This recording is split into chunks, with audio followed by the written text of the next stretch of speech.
মারইয়াম আলাইহিস সালাতু ওয়াস সালাম যে মসজিদের খেদমত করেছে, মসজিদ ঝাড়ু দিয়েছে, এই সেই মসজিদ ঈসা আলাইহিস সালাতু ওয়াস সালামের মা হযরত মারইয়াম আলাইহিস সালাতু ওয়াস সালাম ওই মসজিদে ইবাদত করেছেন, নামাজ পড়েছেন।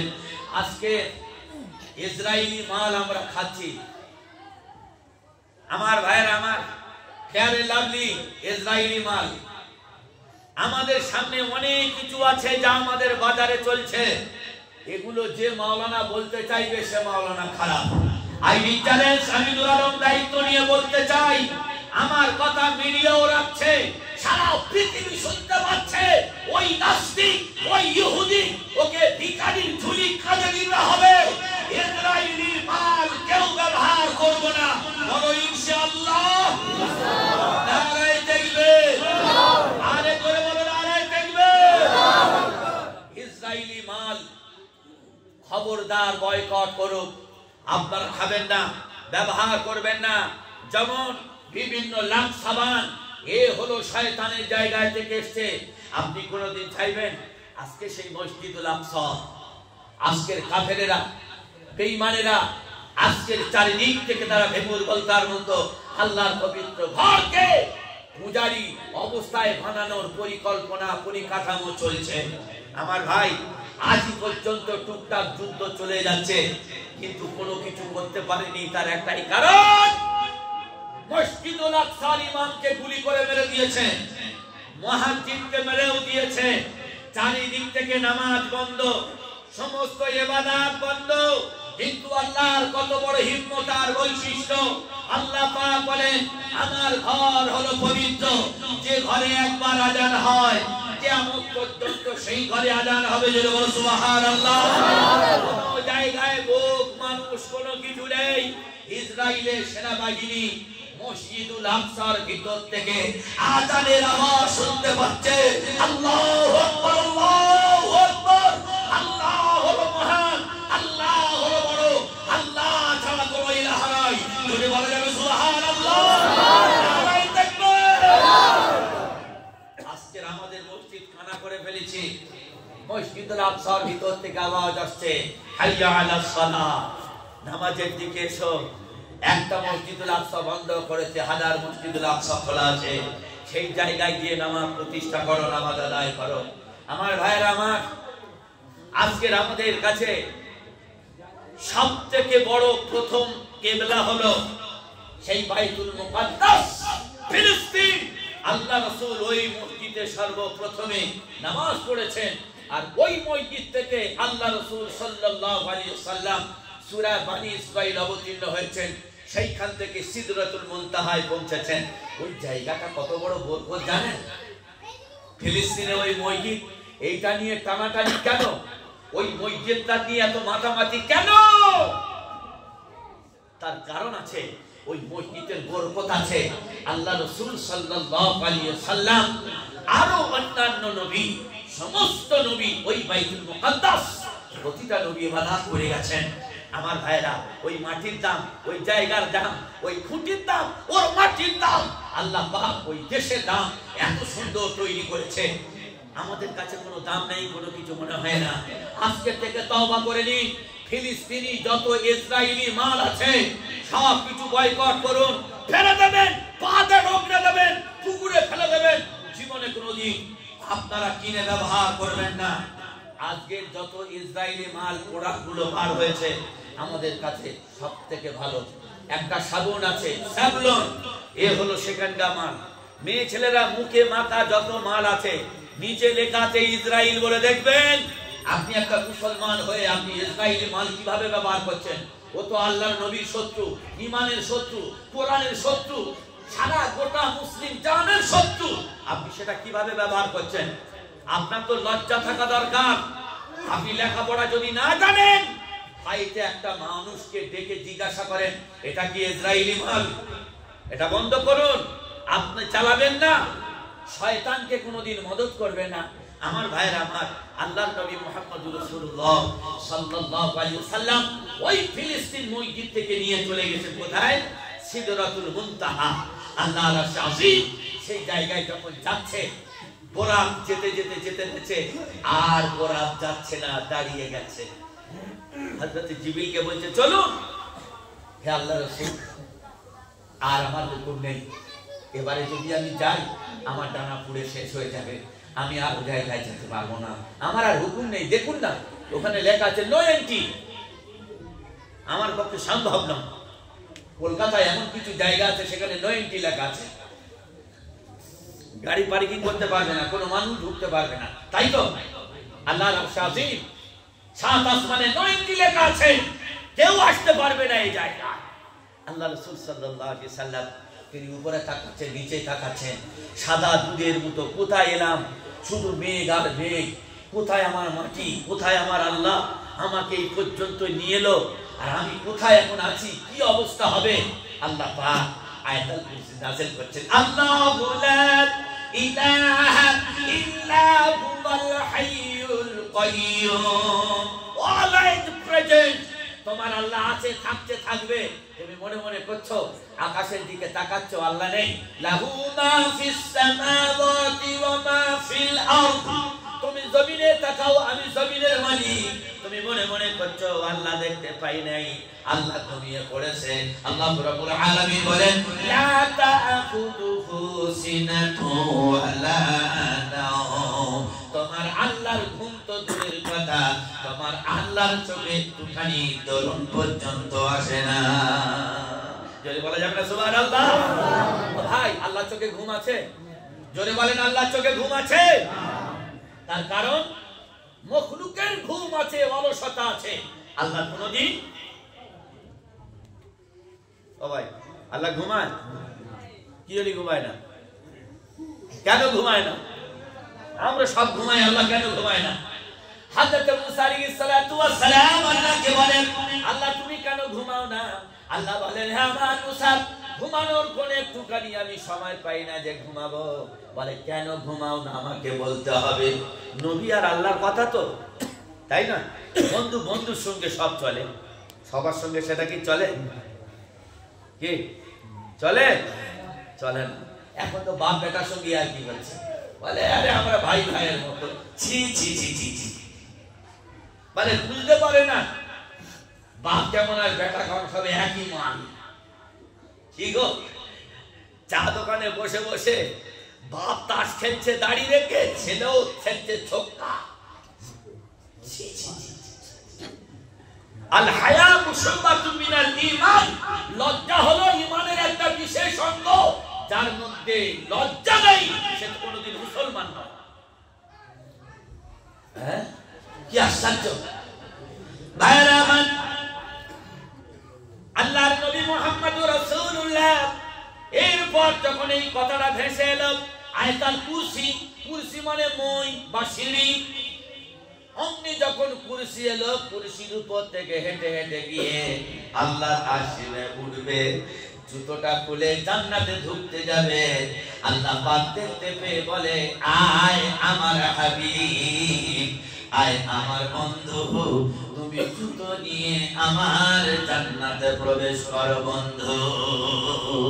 নবীজি বলেন, আয় আমার আল্লাহ, জান্নাত হলো অতি পবিত্র জিনিস, জান্নাত হলো বিশাল বড় আনন্দদায়ক জিনিস, যেখানে কোনো সুখ দুঃখ কোনো কিছু নেই। আল্লাহ রাব্বুল আলামিন বলে, আয় আমার হাবিব, তুমি তোমার বন্ধুর কথা শোনো, জুতো পরে তারপর আমার গৃহে তুমি ঢোকো।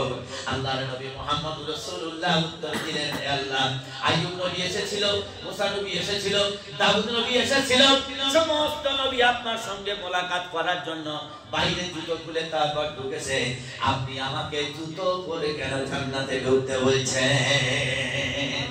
আল্লাহ রাব্বুল আলামিন বলেন, আয় আমার হাবিব, তুমি জুতো পরে জান্নাতে এসো, তোমার জুতোর যে ধুলি আছে ওই ধুলি থেকে আমার জান্নাতটা ধন্য হবে। বলা যাবে না সুবহানাল্লাহ? নারায়ে তাকবীর, নারায়ে তাকবীর। আল্লাহ পাক নবী পাক সাল্লাল্লাহু আলাইহি ওয়াসাল্লামকে বললেন, আয় আমার হাবিব, আমার পদতলে যে ধুলি আছে ওই ধুলি থেকে আমার জান্নাতটা ভরে যাবে। নবীজি যখন গিয়ে বসলেন, বসার পর আল্লাহ রাব্বুল আলামিন নবীকে জিজ্ঞাসা করছেন, আয় আমার হাবিব, আয় আমার বন্ধু। হাবিব মানে কি? বন্ধু হাবিব মানে কি? আপনার মনে মনে করছে কি ইংরেজি ভাষা বলছে বুঝতে পারছি না। এটা সরিয়ে দিন তো, এটা কোরআন শরীফ তো, সরিয়ে দিন। আয় আমার হাবিব, আয় আমার বন্ধু, তুমি আমার জন্য কি এনেছো? জয়নগরের মা, এখন শীতের সময়, পৌষ মাস পড়ে গেছে, বলো কি পিঠে করে এনেছো? গুড় পিঠে না হাত জ্বালা পিঠে? আমার জন্য তুমি কি এনেছো? আমার ভাইরা, আমার আল্লাহর নবী মুহাম্মদুর রাসূলুল্লাহ সাল্লাল্লাহু আলাইহি ওয়াসাল্লাম বলেন আত-তাহিয়াতু লিল্লাহ। এই জন্য নবী হলেন কত বড় বিজ্ঞানময়। দেখেছেন আল্লাহ পাক সেই গাড়ি হীরার মধ্যে যখন হযরত জিবরিল আমিন আলাইহিস সালাতু ওয়াস সালাম জড়িয়ে ধরে পড়তেছে আর বলছে বলো ইকরা বিসমি রাব্বিকাল্লাযী খালাক। নবীজি বলছে আমি পড়তে পারছি না, এ কি জিনিস? আল্লাহ পাক বলছে ইকরা বিসমি রাব্বিকাল্লাযী খালাক, তুমি তোমার প্রতিপালকের সন্তুষ্টির জন্য তুমি পড়ো। ইকরা পড়ো, ইয়াকরা অর্থাৎ পড়না, তুমি পড়ো। আরে আল্লাহ পাক তখন নবীকে বলে দিচ্ছে লা তুহাররিক বিহি লিসানাকা লিতাআজালা বিহি ইন্না আলাইনা জামআহু ওয়া কুরআনা। আয় আমার হাবিব, আয় আমার বন্ধু, হযরত জিবরিল তোমার কানে কানে ফুসফুস করে বলবে আর পুরো গোটা কোরআন তোমার তারে আমি হেফাজত করার জন্য দায়িত্ব আমি আল্লাহ নিজে নিয়েছি। যদি বলা যাবে না সুবহানাল্লাহ? কানে কানে বলবে আলাম নাশরাহ লাকা সাদরাক, তোমার অন্তরটা আমি প্রশস্ত করে দিয়েছি। যদি বলো সুবহানাল্লাহ। সুতরাং তুমি মুখস্থ রাখবে, তুমি শুধু তোমার কানে কানে ও পড়বে আর অটোমেটিক তোমার অন্তরে সেগুলো জেরেক্স হয়ে থাকবে। এটাই হলো আল্লাহর পবিত্র কালাম। আল্লাহ রাব্বুল আলামিন বলেন ওয়ালাকাদ ইয়াসসারনাল কুরআনা লিযিকরি ফাহাল মিন মুদ্দাক্কির। তামাম পৃথিবীর মানুষের জন্য আমার কোরআনকে আমি সরল তৈরি করেছি। যদি বলা যাবে না সুবহানাল্লাহ? নারী পড়তে পারবে, যুবক পড়তে পারবে, যুবতী পড়তে পারবে, অন্ধ পড়তে পারবে, কানা পড়তে পারবে, খোঁড়া পড়তে পারবে। আল্লাহ পাক বলেন সারা গোটা মাহফিলের জন্য আমার কোরআনকে আমি আল্লাহ পাক সরল তৈরি করেছি। যদি বলো সুবহানাল্লাহ। আজকের যুবক আমরা কারা কারা কোরআন জানি না? হাত তুলি দেখি ইনশাআল্লাহ। 1 2 3 4 5 6 7 8 9 10 11 12 20 100 হাত নামা। যারা কোরআন জানি হাত তুলুন তো দেখি। আলহামদুলিল্লাহ, জাযাকাল্লাহ। বেশিরভাগ কোরআন শরীফ জানে। যারা জানেন না, যারা কোরআন শরীফ জানেন না, মৃত্যুর আগে কোরআন শরীফ জেনে তারপর যেন মৃত্যু হয়। কারণ নবীজি বলেছেন কোরআন যারা নাহি জানে তাদের জীবন অন্ধকার, বেকার মাল। কি ভাই, ডিম খুব ভালো, ভাজলে খুব মজা লাগে, ও সেট খুব ভালো, আর ওই ডিমটা যদি পচে যায় চুপ করে আছে। ও মাল যদি কোনো জায়গায় একটু খালি ফুটো হয় পুরো এলাকা মাত করে দেবে, দেবে না? মাত করে দেবে না? মাত হয়ে যাবে। তাহলে ডিম খুব ভালো আর ডিম খুব, এনারা খালি মাথা নাড়ছে, মানে ভিতরে কিছু ঢুকছে না। ট্রেনের ভিতরে বিক্রি হচ্ছে রুটি তরকারি, এমাল ঘুমে শুনেছে রুটি সরকারি। কত আর জলসা শুনবে রে ভাই? জলসা শুনে শুনে বাচ্চা হয়ে গেল। ডিম খুব ভালো জিনিস, ভাজলে সেন আসে নাকে, কারণ এখনই খাই, কিন্তু ওই ডিমটা যখন পচে যায় ও দুর্গন্ধ কত দূর ছোটে। বলে ভাজার থেকে ওই গতিটা যখন পচে যায় ওর গতিটা খুব দ্রুত গতিতে ছোটে। সুতরাং আপনি এটা মাথায় রাখবেন, আল্লাহ পাক আপনাকে শ্রেষ্ঠত্বের জায়গায় বসিয়েছেন, আর যখন শ্রেষ্ঠত্বের জায়গায় বসেছেন আপনার দাম আল্লাহর কাছে অনেক। ভাই সোনা আমরা কোথায় রাখি? সিন্ধুক আলমারি, একেবারে নজর আড়ালে। আপনি তার সঙ্গে কাগজটা কেন ভালো সুন্দর করে ওই রকম রেখে দেন? এই শুধু সোনাটা থাকবে, কাগজটা কেন যায়? আরে পাগল, ওই সোনার অলংকার হলো ওই লাল কাগজ। তুই সাদা কাপড়ে যদি একবার একটা সোনা ঢিবলে রেখে দিস ভালো লাগবে? আরে কথা বলেন, ভালো লাগবে? তাহলে সোনাওয়ালা লাল কাগজ কেন ব্যবহার করে? ওর চমক দেওয়ার জন্য। সুতরাং সোনার অলংকার, সোনা তো একটা অলংকার, তার থেকে বড় অলংকার ওই সামান্য পাতলা একটা কাগজের দাম। আপনার মর্যাদা আপনার সম্মান, আপনি মনে মনে করছেন আমি কিছু জানি না, হাত তুলে দিলুম কোরআন শরীফ জানি না। আপনাকে জানতে হবে আপনার মর্যাদা, আপনার সম্মান ওই কোরআন পড়ার সঙ্গে হবে। যদি বলা যাবে সুবহানাল্লাহ। ভাইরা আমার, আল্লাহ রাব্বুল আলামিন বলেন লা তুহাররিক বিহি লিসানাকা লিতা'জালা বিহি ইন্না আলাইনা জামা'হু ওয়া কুরআনা। পৃথিবী যত মানুষ কোরআনে হাফেজ আছে, আজকে পুরানি মাদ্রাসা আছে, কত হাফেজ সাহেব, কত ছেলে আছে। আল্লাহ রাব্বুল আলামিন বলে দেখো কম্পিউটারে ডেকে নিয়ে বলো, হে পৃথিবীর কম্পিউটার তুমি বলো কালকে ক টাকার মাল নিয়ে গেছি হিসেব করে বলো। এক মাস তো ঠান্ডা হয়ে গরম পানি দেবে।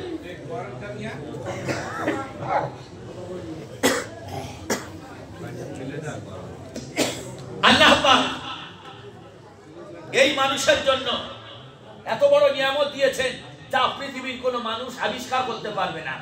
ওয়া ইন কুনতুম ফি রাইবিন মিম্মা নাযালনা আলা আবদিনা ফাআতু বিসূরাতিন মিন মিসলি।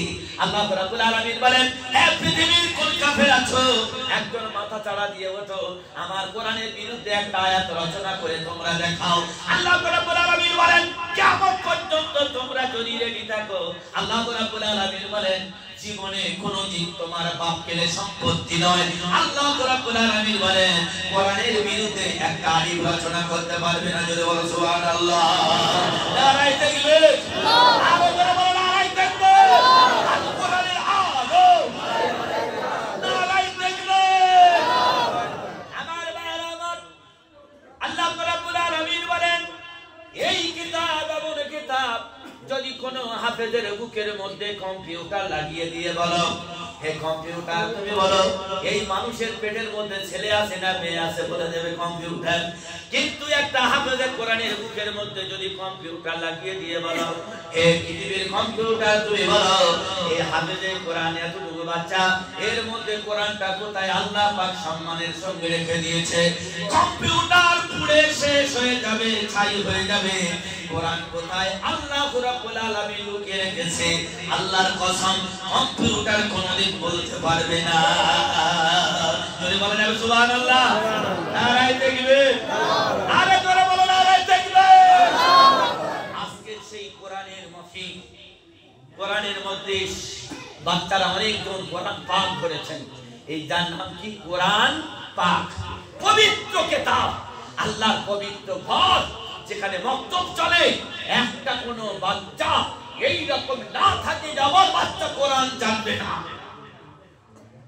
এই রকম প্রতিজ্ঞা করে নিতে হবে। বাচ্চার দেবো কোথায়? ইংলিশ মিডিয়ামে। নিয়ত করে নিয়েছে আমার যে ছেলে হবে ওই ছেলেটার ইংলিশ মিডিয়ামে দেবো। ছেলেটা 9 বছরের বাচ্চা, 10 বছরের বাচ্চা, সেই বাচ্চা মাত্র বয়স হলো 6 বছর। 6 বছরের বাচ্চা এত দূর হাঁটু পর্যন্ত মোজা, এত বড় বুট, 3 কিলো একটা ব্যাগ, তার পিছনে একটা পানির বোতল, ই বেচারা এরকম করে যাচ্ছে, হাঁটতে পারে না। মা খালি মনে মনে চিন্তা করে, আমার ছেলে যাচ্ছে জমিদারের ছেলে যাচ্ছে, আমার ছেলে কত উন্নত, কত সুন্দর দেখতে। মক্তবে পড়ার বাচ্চাদের আমরা মনে মনে করি শালা পাগলি ছাগলি, হতভাগা কপাল ফাটা, এদের বাচ্চাদের কোনো খেয়ে দিয়ে কালদি খালি আগে পড়তে যাচ্ছে। আর আমাদের ছেলেদের কোথায় দিচ্ছি? উকিল হবে, ডাক্তার হবে, মুক্তার হবে, শিক্ষক হবে, পণ্ডিত হবে, কলমের বেড়ে কাজ করবে। আর এরা দেখো মালেদের কাজ নেই, খালি মাইক থেকে হো হো হো হো হো হো, সারা পন্থী মুসলমান আল্লাহ খেয়ে দে কাজ নেই। ওই জন্য এদের এক শ্রেণীর লোক দেখতে পারে না। এ হলো জালিমাল গুলো, মুসলমানদের সব থেকে বড় মুনাফিক। বলে তোমাদের আল্লাহ আর আমাদের ভগবান দুটো এক। কি গো, ছাগল আর পাঁঠা দুটো এক, দুটো এক কোনোদিন হয়? দুটো কোনোদিন এক নয়। আল্লাহ আলাদা আর ও জিনিস হলো আলাদা। শুধু দুনিয়ায় দোকানে ঝেড়ে খাওয়ার জন্য ও মাল এই সুবিধের কথা বলে, আল্লাহ আমার ভগবান সব তো একই মাল। তাই কত বড় খাতারনাক মাল দেখুন। ও মাল জীবনে কোনোদিন ইমান নেই, আমল নেই, নামাজ নেই, কুল নেই, কলমা নেই, কোনো কিছু নেই। ওই কারণে ও বলছে আল্লাহ। এই শব্দ হলো আলাদা। একটা মক্তবের বাচ্চা, তার মা বলছে বাবা তোর পিছনে প্রত্যেকদিন ভোরের বেলা করে ডেকে দি, আচ্ছা তুই আল্লাহ যে শিখেছিস কি শিখেছিস বল।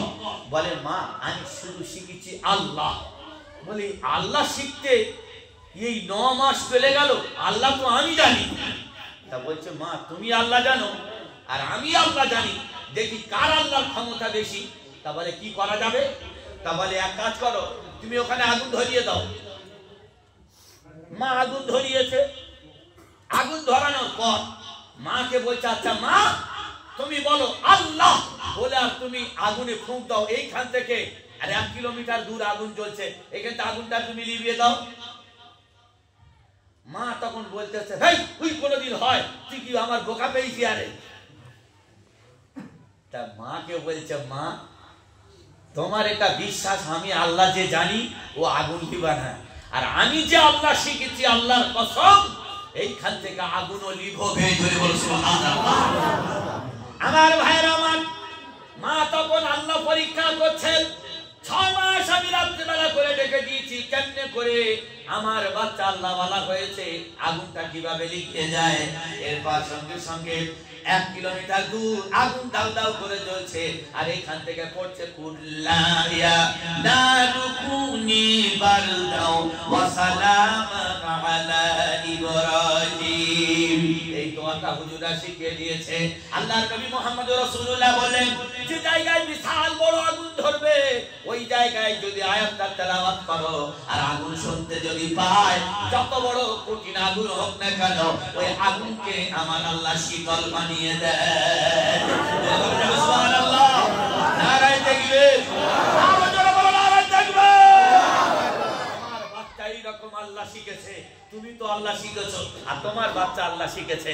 স্কুলে বাচ্চা গেছে আর বাচ্চার স্কুলে গিয়ে শেখাচ্ছে হাট্টি মাটি টিম তারা মাঠে পাড়ে ডিম, মানে ছোটবেলা থেকে শেখাচ্ছে মাঠে পাড়বি ডিম, ঘরে পাড়িসনি ডিম। কে ঘরে ডিম পাড়িনি, মাঠে পাড়বি, যা পাড়বি পাড়বি।